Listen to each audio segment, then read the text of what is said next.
Alright, so in this video, what we're going to do is we're going to uh, change a daytime scene into a foggy nighttime scene. So this one's pretty neat. It could be, at times it's a little overly foggy and a little overly dark, but I think it's overall a pretty good scene. You can see the nice sky up there. You also have some light rays, also called crepuscular rays, out being cast by the trees, or blocking the rays. And so we're going to take this daytime scene and we're going to turn it into that nighttime scene. So the things that we're going to change are the light source, the post-processing volume, the sky sphere blueprint, and the exponential height fog. So of course you have to add the exponential height fog. And the other thing too is that you can copy, like if this gets horribly messed up in your scene, you can copy all of these guys from another scene and bring it into your scene and kind of revert back to the original version. So, all right, so let's start. So let's start with the light source. To find the light source, we go into our outliner and we type in light, and we get the light source. And we'll move this up, have a little more room. And the first thing we're going to change is the intensity. So we go to intensity and we change that from 2.75 to 1. And you're not going to see a whole lot of changes go on here. They're like a whole bunch of little tiny changes. And then we're going to change the light color, and you expand that. And you change the red to 225 and the green to 225. And this will get a little bit of a blue nighttime light. And then we're going to change the volumetric scattering intensity, which is right down here at the bottom. Click on that. We're going to change that to 4. And then one of the most important things is adding the light shafts. So if you don't see light shafts here, you have to expand it, clicking on this little guy here. And we turn this on. And then we make sure that the occlusion mask darkness is set to 0. And that should be that for that one. All right. Then let's move on to the post-processing volume. And up here, we click and type in post and click on post-processing volume. Make sure we're at the top. And I like a little bit of bloom in the scene. It makes things a little bit kind of hazy. So I click intensity to turn that on, and I'm going to change that to 5. It'll brighten it up a little bit also, which is kind of nice. If your scene is a little bit darker, you can bring that up higher, and it should brighten it up a little bit. Next thing we'll do is we'll expand exposure, and we'll go down to minimum brightness and change that to 1.86. 1.86. And then we're going to change the max brightness to 7.57. And of course these guys can be changed also. So that's that for that one.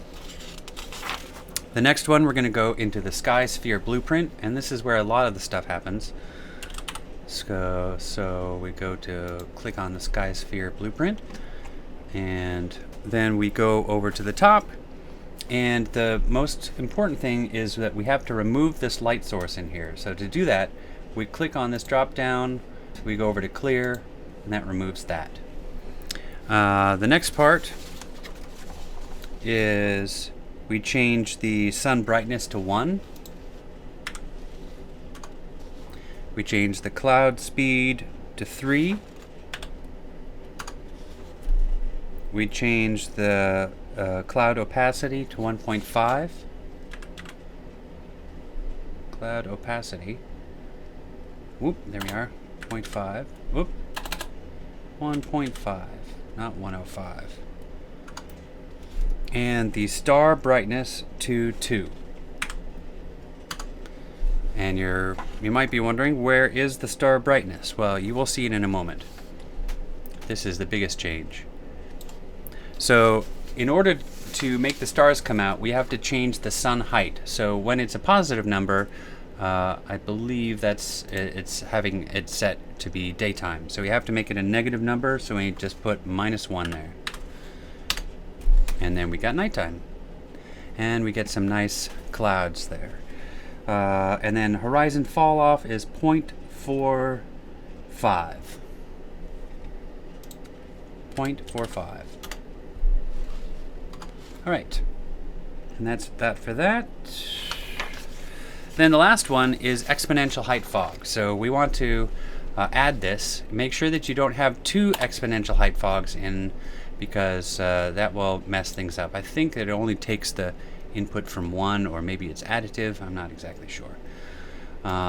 So to add that, we just go over to our place actors and we type in EX, and it'll bring up exponential height fog. Just drag it into your scene. It brightens it up a little bit. We're going to change that. And we go to fog density. We change the fog density to 0.5. And then we change the fog height fall off to 1. Yep. And then we drop down the secondary fog data. So expand that. And we add the fog density to 0.05. And then the fog height fall off to 2. And the max fog opacity to 0.98.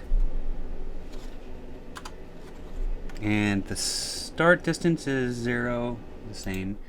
And the fog cutoff distance will change a fair amount, go 100,000. All right. So now we go down here to volumetric fog, and we click that on, and we get that back. And we change the scattering distribution to minus 0.48. Minus 0.48. And then lastly, we change the lighting scattering intensity. So static lighting scattering intensity to 4.48. 4.48. All right, so that should do it. Let's look around and see what we have here. You can see some of the crepuscular rays over there coming down from behind the that post. And if we go in and walk around, we have some little nice bloom there. We should be able to go over like behind something and see some nice, see those crepuscular rays? That looks pretty nice.